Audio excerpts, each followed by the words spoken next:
நான் எப்படி வாழ போறேன்னு எனக்கு தெரியல. இப்போ உன் வீட்டுல இருக்கிற நந்தினி உன் குடும்பத்துக்காக கஷ்டப்படுறத பார்த்தா எனக்கே கஷ்டமா இருக்கு. நான் உன்னை கல்யாணம் பண்ணிக்கிட்டா அவளை மாதிரி நடந்துப்பேனான்னு எனக்கு தெரியல. நந்தினி உன் குடும்பத்துல இருந்தாதான் நல்லா இருக்கும்னு நினைச்சு என்னை நானே தேத்திக்கிறேன்.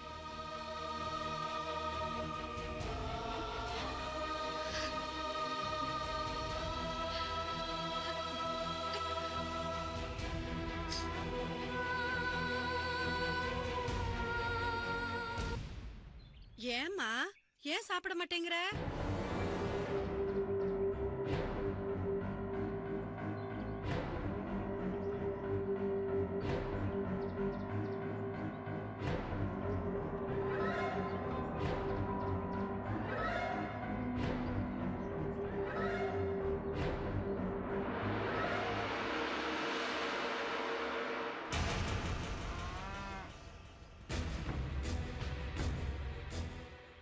ரெண்டு மூணு நாளா ரொம்ப சோகமா இருந்தா.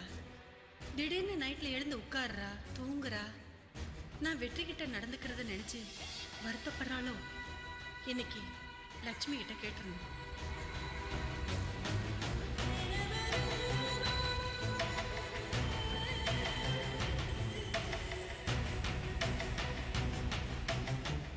லட்சுமி, என்ன சாப்பிட கூட வராம இங்க உட்காந்துகிட்டு இருக்க?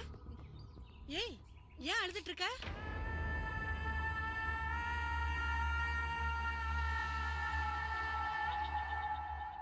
இப்ப நீ ஏன் அழுகுறங்கிறது எனக்கு தெரிஞ்சு போச்சு.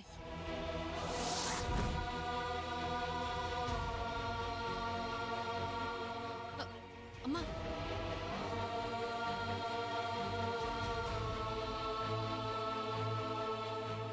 ஏன் லட்சுமி, நான் வெற்றிக்கிட்ட அன்னைக்கு அப்படி பேசினது நினைச்சதானே அழுகுற? இத பாரு, என் சுயநலத்துக்காக தான் அவர்கிட்ட அப்படி கோபமா நடந்துகிட்டேன். மத்தபடி வெற்றி எனக்கு ரொம்ப பிடிக்கும்.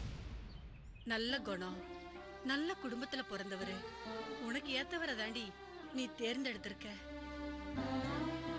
அப்ப நான் அவர்கிட்ட சிரிச்சு பேசி இருந்தேன்னா அதையே சாக்கா வச்சு நீங்க ரெண்டு பேரும் ஊர் சுத்தி இருப்பீங்கல்ல. யாராவது பார்த்து தப்பா பேசிட கூடாதுன்னு தாண்டி நான் அப்படி நடந்துகிட்டேன். இத பாரு, அத நினைச்சு நீ ஒண்ணும் கவலைப்படாத. நானே உங்க ரெண்டு பேர் கல்யாணத்தையும் நல்லபடியா நடத்தி வைக்கிறேன். ஏ லட்சுமி, ஏய் என்னடி இது? நீ அழுகிறத உன் தங்கச்சிங்க பார்த்தா சிரிப்பாளுங்க. ஏய் அழாத, கண்ணு தொடச்சுக்கோ. ஆள பாரு, பேருதான் ரவுடி லட்சுமி. இப்ப பாரு, சின்ன குழந்தையாட்ட அழுதுகிட்டு இருக்க.